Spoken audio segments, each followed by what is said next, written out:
as a tech leader, right? What does a typical launch process at Google look like?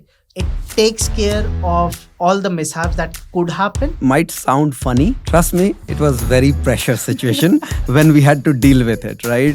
Big shock. 3.5 million customer records did not exist in our production. Our entire product, right, was gone for a toss. So for a product manager, if we term that as a role, it becomes very difficult because you don't know how much things will scale up. Very practical problem. As a techies, we get attached to our product. We are so tightly coupled with the business requirement that we often skip non-functional requirement. Now actually one of the biggest open source contributing product, which is Kubernetes.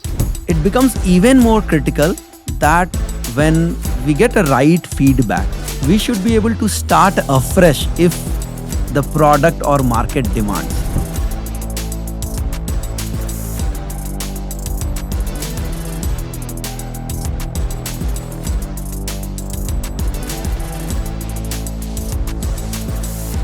Hello everyone, welcome to the second episode of Tech Keys by Mercari, where we unlock insights from leaders in the tech industry. From streaming your favorite movies at Netflix to getting your groceries delivered under 10 minutes, from navigating our directions using Google Maps to actually riding driverless cars. Everything was just a bunch of ideas on a whiteboard. Behind every successful product, there are a lot of things that happens. There are crazy ideas, there are effortless executions, sleepless nights, a great team, some pivots, and what else? Much, much more than that, definitely. In this episode, we will go through the journey of an idea from whiteboard to the world. And who is better than a special guest for the day, Vishal Pandey, who will be helping us navigating the route. Well, thanks for joining us, Vishal. Thanks, Vaibhav. Thank you. Happy to be here. Vishal is a tech leader at Google, and he has transformed multiple such ideas from its inception to actually hitting the road with very successful products. So before we deep dive into the actual journey, we'll try to understand what is the new product that currently Vishal is working on. So Vishal, what can you share some new product that you have been working on at Google and how it excites things? Sure, Vaibhav. Let me take a step back. I'll go back maybe around 3.5 years back, right? Around the start of 2022, where the world was still coming over from the disruption caused by COVID, right? Our team, we are part of Alphabet's supply chain team. So we deal with a lot of suppliers, a lot of manufacturers, a lot of logistic partners, right? And to make sure that the supply chain continuity still remains same, Google as a team, as an organization, we keep on onboarding multiple suppliers, multiple manufacturers into our ecosystem. Now, during the COVID time, which we're kind of overcoming from that time phase, what was happening, as and when we keep on onboarding more and more supplier, all these onboarding process, what we deal with, it's a very complex process, but it was all manual. And when we say all manual means, a lot of teams were trying to onboard these partners in their own way. There was no centralized system, right? You can say in a layman term, it was very chaotic. As a result, it was a lot of time consuming factor was coming into picture as well. And then that caused the supply chain disruption, right? Not much of bandwidth to have the proper supplier coverage across the globe, right? Within our team, we have a fantastic engineering lead. That person came up with an idea that why don't we centralize this process? That was a very raw idea. I'll tell you, very raw idea. No official discussion and all, right? He just within one of the team engagement and all, he came up why don't we just try to build a platform application where we give the power to the supplier themselves, right? That product, that application will be a self-service platform, self-service application to have them onboarded onto Google end-to-end all by themselves. What it results? That multiple suppliers in parallel keep on doing the onboarding journey without we being the bottleneck for the onboarding, right? That was a very interesting idea, very interesting product concept came in. After that, we did a lot of brainstorming, we did a lot of user validation, a lot of planning and all those things. And then eventually that product was brought in the world. Very hit product. amazing feedback, very positive output, and very positive results from our stakeholders, be it external or internal. So that was the latest product, like one of the product which I can correlate. I'll not term it latest, but yes, and that is still going on. But yeah, that's very close to my heart. Primary reason is that it did a lot of disruption in a good way. So that was something which I want to kind of highlight when you say that, okay, what is one product which you want to bring in? That is something which comes to my mind. That's actually great. And one thing that you just pointed out, that COVID came in and then it kind of disrupted a lot of things, and that's where I think a lot of ideas get spawned. When Absolutely. you are pushed beyond your boundaries, Absolutely. to actually get and see that, okay, what I can do differently to now to come out of the situation that we are already in. Absolutely. So you said that one of the leads brought out an idea and stuff. How did you validate it, that whether that idea is good enough for the business itself, for a business impact? How do we do that? And if you can chime that out. Absolutely. I think that's a very key point here, which you brought in, right? Most of the times, like I'll be focusing, like we from being from engineering background, right? What we do as an engineer, we come up with an idea. We think, oh, this idea is great. And then we straight away jump into the planning and design and development phase and all those things, I right? think I agree to you on that as well. Just a bit of it, that lot of time we even also think that, is our idea worth enough, whether we should share it to people outside of our team as well. Absolutely. So Absolutely. that definitely agrees to that. Correct. So then to the point what you mentioned, right? That how did you validate that is this idea even worth before kind of proceeding with it, right? Yep. So there's one phase which I said that as an engineer, we always end up missing. So we do the ideation, which is the spark, right? Mhm. And then we get into the planning, right? Execution and so on. But a very critical phase which we end up missing is the validation. Now, True. validation is a kind of a most undervalued phase, I would say, for a product development side from the engineering perspective. But that's something very key, because reason is the idea, maybe from my perspective, it might be great idea, but does it bring worth to organization? Basically, the user perception. Absolutely. So you might have a very great product, but if it is not used, it's worthless. Absolutely. So, and how it helps is, one, when we start doing the validation, first thing we get a user perspective, that how does it bring a change to their process, right? Does this product become a enabler or a blocker? See, That's a great point. yeah, that's we often, what we think is like, say, let's say for example, as a user, as a business user, I do not care what product you are bringing. My main focus is my operations should continue. So then your product, what you are bringing to me, should help me perform the business. To be very honest, I do not even care that whether it's on tech stack A or tech stack B. I do not even care. This is one interesting fact, because as engineers, right, we always get fascinated about the new tech, Absolutely. the cool tech that Absolutely. goes on in the industry. Absolutely. We want to explore this, we want to explore that, but whether it is solving the actual business needs Absolutely. is another key point. So that's very key, in fact. So one, I was telling that validation, when we do validation, so we get user perspective. Is it worth pursuing? The second thing is that does it bring revenue and business to the org? User is one base, yes. But at the end, all the orgs would kind of try to kind of get profit out of it, right?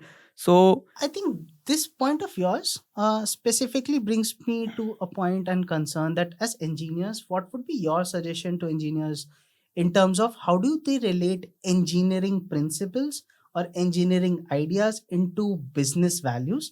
Because that's one bit that a lot of engineers who are especially in their early stages of their career don't realize. They think that, okay, I'm solving this engineering problem, big engineering problem, but still it is not being recognized by the leaders in the industry. So how do one quick suggestion that you would See, give to our audience? what I'll prefer is like, we want to keep it simple, right? Okay. What we should do as an engineering org, as a techies, right? That if I'm trying to introduce a product, or rather say a concept, or rather say a service to my business user or end user, what problem that is solving. Now, let's say, for example, the problem that is solving, is it much higher than the effort I'm putting to build the product. Mm-hmm. Keep it very simple without getting into much more dollars and revenues and all those things, because that's a very at a high scale level and all, which maybe that's not my expertise and I'll stay away to certain extent. Mm-hmm. But what I can at least to start with pursue is, let's say for example, one thing which my product is solving is maybe a 2 minutes task, and if it takes my engineering team to build maybe 1 year, is it even worth? Maybe not, right?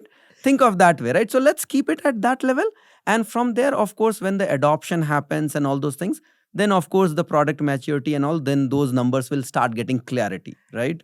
Actually, this kind of reminded me to one thing. So, in as engineers, one thing that comes out very often is that for solving a 2 minute job that could have been done manually, I would spend the entire week writing scripts for it. Absolutely. And that is something a lot of our engineer watching the show will relate to it. That Absolutely. they would have spent some times and then realize that okay, it's not worth it. Absolutely. I wanted to understand, like, do we have a final picture in mind, right? But do at the first phase we just go and try to achieve that, or is this something else? Possibly have a smaller version of it, something. If you can share your thoughts on that. Sure. So let me take an example to answer your question. Let me take an example. So what happens, like the smaller version, right? Mhm. Which in the tech world often, or the product world, often being termed as a MVP, right? Okay. Right now, it's a minimum viable product, right? Mhm. What we call. More often than not, MVP version of a product, people think that it's any random thing I can give. It can be buggy, it can be incomplete on the name of MVP. That's not right approach. Okay. See, MVP of a product or MVP version of a product in itself should still be a complete product Mhm. without any bugs. Mhm. But where the difference lies is that it should be able to cater to the core business need at least. Okay. Okay, yes, there can be a peripheral of lot of service and boundary of lot of other features and lot of requirements which may not be in scope for the MVP. But just because it's the MVP version, we cannot say, okay, yes, this bug is there, or this is not serving the purpose. Or But we are because not writing unit tests, and Exactly, we will not exactly. test it. It's fine. It's just an MVP. Exactly. So I think when we start a product, right? So MVP, the clarity on the MVP is very critical. Why I'm bringing this point is like, so we as a team, we are working on a very critical cloud product, right? Mhm. Around trusted cloud, right? Okay. Interesting. Where we had to build a logistic application for some of our users, right? Okay. It's a big scope, very huge scope across the globe and all, right?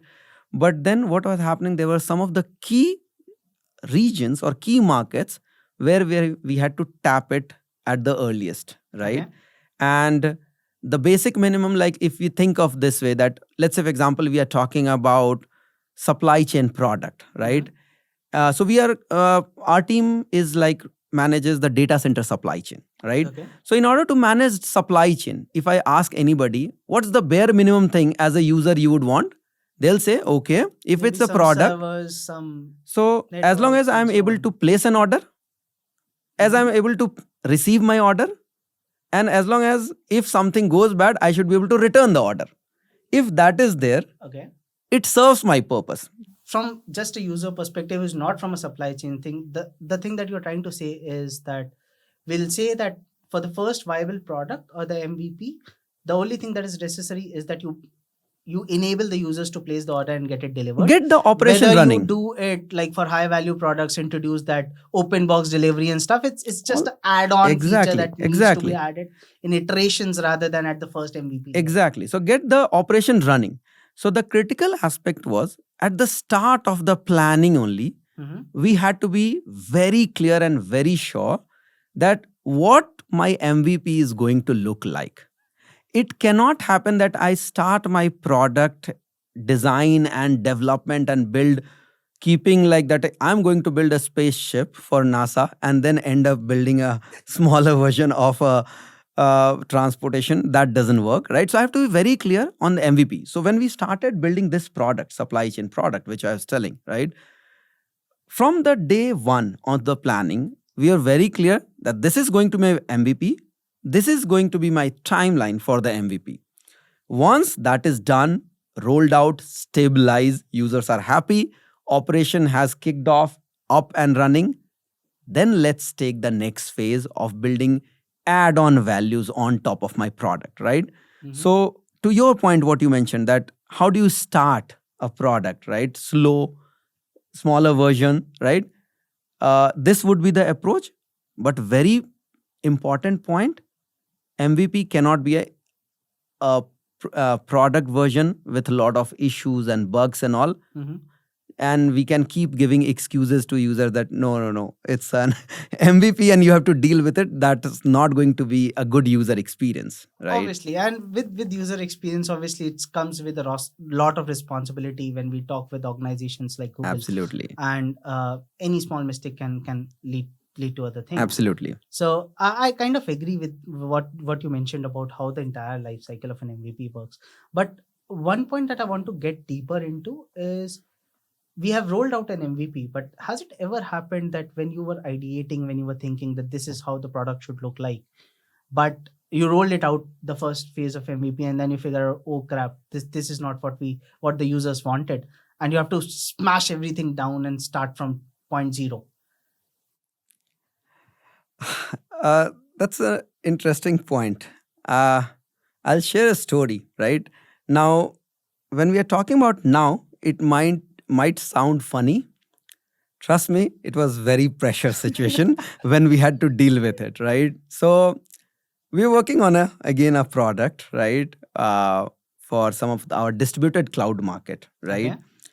Great idea came in.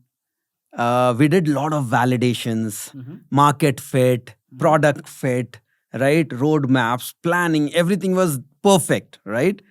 But many of these product comes up with a very tight timeline, right? Very strict timeline. The moment the timeline hits to engineers, to techies, right? My development team, as a team, what we did, okay, we got the idea, we did the validation. But where did we validate? We did internal validation. Does it look good? Yes, all good. Perfect. Serve the purpose? Yes, it does serve the purpose, right?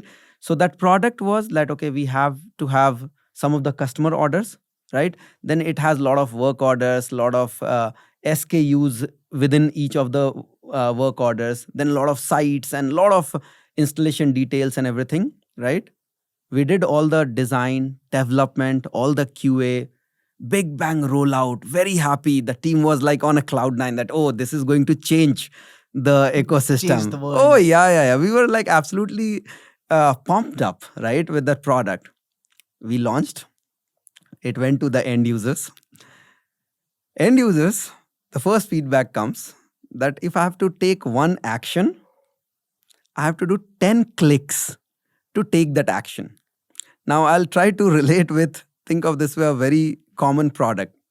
We have Instagrams and all, right? Yeah.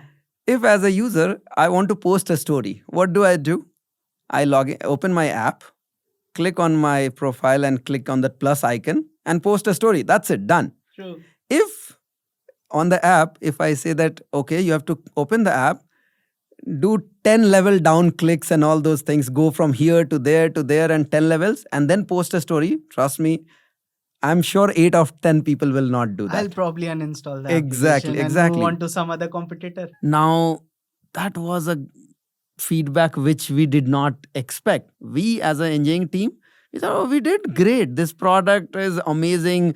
We delivered it on a light speed, right? And then the feedback what we got, it literally made us rethink, right? Okay. Now, what happens? I'll tell you one very practical problem. As an engineering team, right? As a techies, most of the time what happens, we get attached to our product. Yeah, I think yes, you're actually right. As Right? engineers, we have that feeling that okay, this is a pet product Exactly. or a pet project so, for us. So we get very attached to the delivery, what we have done and all. Mhm. But it becomes even more critical that when we get a right feedback, right, at any stage of the product life cycle, at any stage, we should be able to do a retrospect, Mhm. right? We should be able to start afresh if the product or market demands, right? See, this pivot, product pivot, it can be like, yes, you can bring a new version, or you can completely scratch everything and start afresh and all. And these can be induced by multiple things. Think of this way: a user feedback definitely is one of the most common thing which might force us to pivot our product. At the same time, market changing demand and fluctuation, right? That's another aspect, if you see, right? That yes, we build a product, maybe after 1 month or 6 months or 1 year down the line, that product may not be even relevant. And what we should do, that we should be ready to step back, rethink what needs to be done, and then kind of reprioritize and pivot the product. I'll probably kind of get in between. So, for example, there are a lot of products that we know that Google released, and then they were had to be pivoted back to something else or merged with something. Like, for example, one of the favorite products that I leveraged was Google Duo, and eventually it had to be ended and pivoted to meet with Google Meet, right? Absolutely. So there are a lot of products that served the purpose when they were launched, but could be possible 2 years, 3 years down the line, the industry does not need them. Absolutely. So, what happens? So, what we did, like when we got all these feedback, right? When we are talking about the pivoting the product or kind of reinventing and all, after the user feedback, we did realize, we did a lot of brainstorming, we did a lot of again revalidation and all those things. And But now validation with the users and exactly, not with the exactly, engineers. exactly. And you wouldn't believe, we were under a very stressful situation, right? Because of course the demand was there, we had to quickly deliver it and all those things. But trust me, we had to do a lot of rework. Mhm. We took a step back without getting too much attached that no, this is the right approach and only right way to do and all. Even though the product was doing its purpose, we took a back shift. We changed our approach, redesigned the complete UI and everything. And then kind of another version of the launch happened. And then that time it was great. The user said that, yes, that is something what I look. Version underscore final. Exactly. And I wouldn't call it final, but yes, but that is what the user liked it. And I'll tell you, more than the product, what our team, as a engineering team, as a tech team, what we were acknowledged that even though it was a lot of rework and all, this team was flexible to kind of accept the feedback, redo everything, right? Trust me, almost 40 to 50% product development had to be redone because of this, which was big. Trust me, huge when we talk about at scale, right? We are not talking about Definitely. 1 day or 2 day effort and all. Definitely. Right? And actually you brought a very great point, right? That how do you make yourself flexible enough Absolutely. for feedbacks or open to Absolutely. feedbacks? Absolutely. The feedbacks come from users, it can come from any person who's kind of getting into the product and knowing Absolutely. about your product. Absolutely. So how much flexible you are with the feedback kind of transforms into the final shape and form of very, the product. very important on that part. Yep. Makes sense. When we're talking about these things, right? We talked about failures. We talked about that with how much we should take about failures. So failures are kind of inherent part of it. But as a tech leader, right? How do you see failures when it comes to, for example, evaluation cycles, right? So how do you encourage your engineers that it's okay to fail, because every failure is a learning rather than something bad that happens, right? Absolutely. What's your take on that? So this one, I'll tell you an snippet from my very early days. All right.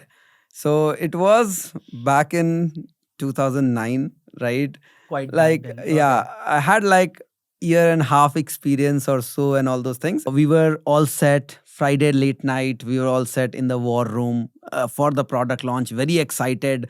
All the boxes ticked for a successful launch. We did launch. Everything worked fine. All the validation done. Saturday morning, we start the operation in a control environment to Mhm. see how our product is working fine and all, right? Big shock.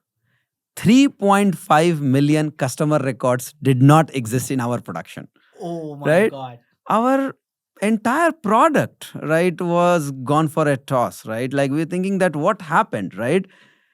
I was telling you, right, that I was barely 2 years of experience. Just recently, I had moved to Accenture US, right? Literally, you won't believe in the war room, my hands were shivering. Literally, I was shivering that what's going to happen, I right? I can actually relate. Like when you're telling the story, I'm actually getting goosebumps. It was, Imagining myself in a situation like that yeah, in early stages of my career. Yeah. yeah, and especially that too, it was not some of the good to have things and all. These were the customer records. So those many customers cannot perform any transactions, any operations. That's a direct revenue loss, right? Oh. We had to do lot of rework, lot of things, 2 3 sleepless nights we had to do it and all.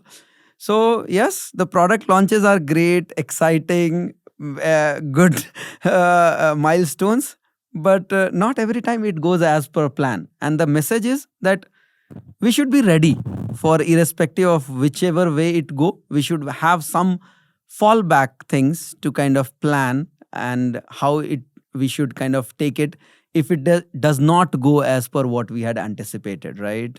I kind of agree, and this kind of reminds me to the Google blameless culture that we used to talk about, especially during my time at Google. We kind of made sure that it was always a blameless culture. It's always the system's problem rather than individuals. So, what do you think about this situation, and how do you think a culture value? How do you make sure that engineers don't get frightened when something like that happens? Oh, that's extremely important. It's a must have culture across any teams, right? See, most of us, we say, right, as a leads, we should take the blame on ourselves. But if some credit comes up, it should be passed on to the actual folks who have done that, right? Mm-hmm. So that air cover, what we call, right, it should be always done, right? So that the team can perform to their potentials. Otherwise, what will happen that people will not go out of their shell, right? True. They will be say, okay, you tell me to do XYZ, I'll perform XYZ. That's it. I am not doing anything more, anything less, because anything extraordinary out of way, if you go and do, that involves risk. So Mm-hmm. unless you support and encourage that culture, uh, especially from the techies, it becomes very difficult to kind of get into that shell, right? So True. And yeah, with the industry today, I can kind of relate to that as well. absolutely. So, just curious, how does Google then encourages users to, or their engineers or their employees, to to go out of the boundaries, out of the shells, or out of the scope of work that have been allocated within the project and stuff like that? So, I'm just kind of recollecting the 20% project thing that we had in Google. So, if you can touch some light on top of it. Sure. So see, the idea here is like the 20%. Yes, that's a name in industry. Everybody knows this, that Google encourages all the employees to perform work on some of the 20% project. See, the core principle and the core idea, what it is day in, day out, right? The product team, the tech team, or be it matter any team, we are so swamped and so engaged in our day to day work, right? Deliverables, the task, and everything, that that creativity goes out of picture if True. we are investing 100% of our time into the assigned and allocated deliveries and time, You right? come, do it, go Exactly, back. right? Now, no products can mature and can go heights if the creativity is not there, right? Now, this 20% what you spoke about, or for that matter, I'm sure multiple organization also would have that. It's to encourage every single person to show your creativeness, Mhm. right? Now, you'll not be judged. Yes, you come, work. If it success, you get all the credits. If it fails, nobody cares. Nobody cares, right? So what it helps us that, okay, I have my confidence that, okay, this is the 20% time I can work on my pet project, my ambitious project, which I think I should have done somewhere, but I do not have infra, I do not have resources and everything, right? So it's a very good thing. It builds a very positive culture, especially in the engineers. There are, in fact, a lot of good products which came out of, right, all these side hustles and creative things and all into the market and the mainstream, right? I'm sure many people would be aware of those, some of the AdSense and all those products, right? What I was reading, that Gmail, for that example, was an outcome of the 20% project at Google, which kind of makes sense and kind of relates me with things that we do at Mercari. We regularly have these hackathons every now and then, and uh, recently one of our updates in the product was a hackathon idea when it was incepted. So how those ideas and giving that sense of comfort to the engineers to go out of their regular boundaries and regular day-to-day job can elevate to this, that definitely I've seen it firsthand, and both at Google and Macari as well. So Absolutely. touching base on the launch horror story that you mentioned about it, right? So if you can just throw some light on how does launch process or launch looks at Google, how do we make sure that things like these don't happen? Obviously there are some things that we can't control, uh, and goes way beyond the control. Like for example, COVID happened. It happened. No one imagined about it. But what does a typical launch process at Google look like, so that it takes care of all the mishaps that could happen, but also is lenient enough so that ideas don't get into so much dust that they're never launched or they never see a life? Valid point. I think, see, when it comes to launch, right? So we start from the idea coming in, right? A product idea, and then we got into the validations, the planning, and all. Now, when we are doing the planning of a particular product, is very important, very crucial that we have a set launch plan right at the planning phase, Okay. rather than, okay, let me do the plan, then let me do the design, let me do the build, and I'll see how the launch will be done. That might not be a right approach. Reason is that there are n number of ways you launch a product. There's a big bang product launch, right? It's all at one shot. There is a beta version, right, where you kind of roll it out to a limited set of users, right? Where like they'll do a kind of a prod operations and a production testing and everything to kind of give you early feedback, right? There are some phased rollout as well, right, to a Okay. particular market and all these. Maybe a particular region, a Exactly. particular set of Particular group and set of stuff. groups, particular market, particular region, right? Now the launch plan should be defined at the planning stage rather than, okay, fine, as I said, that okay, towards the end, because then what happens, you have not planned your product to launch big bang. And you say that, okay, let's say, okay, I'm just building the product, and you performed all the design, build, QA and everything, and then you're asked that, okay, let's do a global rollout.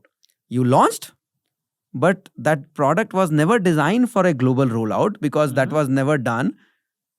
It may not handle that kind of data volume. It may not scale, say for example, right? And these are unknowns because you never factored it in your production. Had it been the case that at the starting stage itself, the guideline to the techs and everybody was, the product team was very clear that we are going to have a big bang launch across the world. So what you do, your scalability will be factoring that. When you do a QA, the performance test and everything you'd be doing at every stage, right? Yep. To handle that kind of volume. I think what you're bringing to a point is for the engineers to have a different mindset altogether. From the time, it's not just that you write a bunch of code to do a deliver a functionality. Okay, it works on my computer, but I don't care how it works outside of it. So I'm thinking that you're probably trying to shift things towards a mindset you're trying to it. Yeah, see, mindset, right? It's a see. I'll tell you.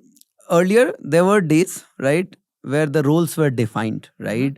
We say that okay, we have product managers, Yep. we have engineers, we have QA, we have everybody and all, right?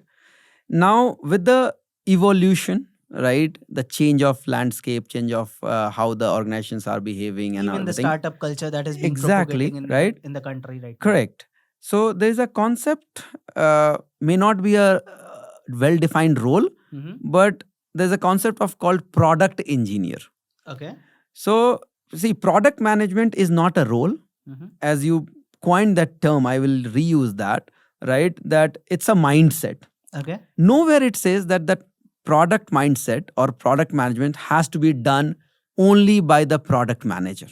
I Right? think you've brought a nice point. We have designated things that okay, product management will be done by product manager. We Exactly. are here to develop stuff. Exactly. Right. And then what happens? The downside, engineers, they say, okay, yes, give me the requirement, give me the design, and I will do the code. Have those Jira tickets with That's exact it. snippets That's that it. okay, this is how the font should be, this is how the Exactly. layout should Now, be. what happens? We do not visualize Yeah. user need. We do not visualize the market need. We do not visualize how my product would look like in the actual world. All what I care is, okay, this is my code, it should work fine. That's it, right? So the mindset becomes very critical in current scenario, given the how the technology and everything is evolving, and where the engineers should start playing in that they should get involved right from ideation, Mm-hmm. get into the validation, that when user is saying that this will not work, try to understand why they are saying why it will not work, right? And then build your product as per them, right? Sounds Then good. when you are getting into the planning phase, right, somebody might say that okay, we are going to have a global launch. As a tech, I should be able to put my opinion Mhm. that why that may not be a good idea and we should do a phase rollout. Mhm. But I'll be in a position to put that thought only if I have been involved into the ideation, planning, user interaction, and You know the everything. system limitations if you know the Exactly, systems, right? exactly. So for a product manager, if we term that as a role, it becomes very difficult because you don't know how much things will scale up, whether it Absolutely, be able to handle X RPS versus Y RPS and so on and so forth. absolutely, So absolutely. kind of relate to that. So, but one more thing that I want to probably understand from you, right? At times you mentioned about getting user feedback and anticipating that I'm launching the product for whom. At times there are multiple products, like for example, one of the internal systems at Google that was used to just cater to the system performance and system scheduling and other things is now actually one of the biggest open source contributing product, which is Kubernetes, right? So how do you anticipate those things? How do you kind of pivot those parts of it or have adjustments to the rollout plan strategies, Absolutely. because things will change, right? Absolutely, absolutely. And I think as a humankind, right, we all have that mindset that we evolve, True. right? The same practice gets extended to the product as well. Survival of the fittest. 9 out of 10 times when the product is ideated, Mhm. people do not see the North Star. Yeah. They say that yes, they have a vision which is very good and they roll out, but over the period it keeps on evolving as per market need, market demand, right? Some of the products line what you mentioned, right, when that particular product would be, let's say for example, catering to the smaller set of users or internal users, in all likelihood there might not be even a market demand, and in there may be a probability that had it been rolled out at that stage, it may not have been what it is currently. Then eventually what happened?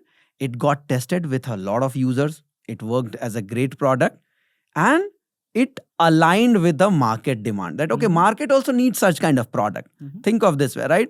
And then kind of you evolve. You should not be again very tied up to that my product was designed to serve this purpose. Yeah. I'll not go out of this. If that mindset is there, engineers or techs and the product teams and all may not be able to kind of go with the flow of the product, right? Sounds So good. At times, like for example, needs are generated rather than absolutely, what they are, right? absolutely, We like a couple of year backs, we never imagined that we would need a 10-minute delivery platform, but absolutely, it would be false to say that we don't use it, right? absolutely, I absolutely, use it every day, like absolutely. not every day, but most of the times. True, So true, true. needs could be generated and evolved across the market Absolutely, when the time shifts and other absolutely. things happens. That's actually a very interesting story that you have been pointing out. So just from your perspective, your experience, what are some of the key attributes that you would like to share with our audience on how do you want to change the mindsets, what an engineer should do, things like that? Any key attributes that you would like to share with our audience? There's no one or two points here, right? Again, these are some of my personal opinions, right? But f- some of these points may work, some of these points may not work, right? So one such a couple of points when I try to highlight it, one of the things which we often come across, right, when we are trying to build the product, very often what we do is like we focus on a short term gain, Hmm. omitting the long term focus or long term gain, right? Yep. And what it results into, it keeps on piling up our tech debts, right? So tech debt is a term, right, very used by all the techies, right? Tech, Every day. exactly. And the practice is whatever I cannot do, okay, that's a tech debt, we'll take it when nobody one knows knows, about it. right? Now what are those tech debts? These are, think of this way, these are my cost to the organization. It's not just a piece of FR or a requirement or a feature request or a task. It's a cost. Why I term that tech debt as a cost? That because we might not be performing the product feature or product task in that effective way, which ideally I should have done that in a long term. And I build some shortcut, some short term The hack workaround. culture. Yeah, the workaround to make sure that I align with my timeline, align with the business requirement. So the tech debt is something as a tech teams, as a product team, we should always focus on. That's the mindset, that's the culture we should bring. Now, that can happen that, okay, maybe while we are doing the planning, let's say that, okay, 20% of the effort of this product team will always go into the tech debts, right? Prioritize the tech debts, have clear plan of those items, right? Most of the times, these items will be lying somewhere in your tool as a to-do item which never gets prioritized. I think talking about tech debts, right? There are a lot of time that happens that we don't even realize that we are creating a lot of tech debts that would cost the engineering Absolutely. a lot, or maybe a wrong SQL query can blast the entire Absolutely. application. So that's one. Now, another point, what you say, the some of the my opinions, uh, most of the times or many a times, uh, pretty much, even including me, right? All of us, we are so tightly coupled with the business requirement Yeah. that we often skip non-functional requirement. Yeah. Everyone's issue is a P0. Exactly. So the non-functional requirement, why? Because it's not documented anywhere. Yeah. Now, whether my product will scale, okay, maybe I'll think once it is launched.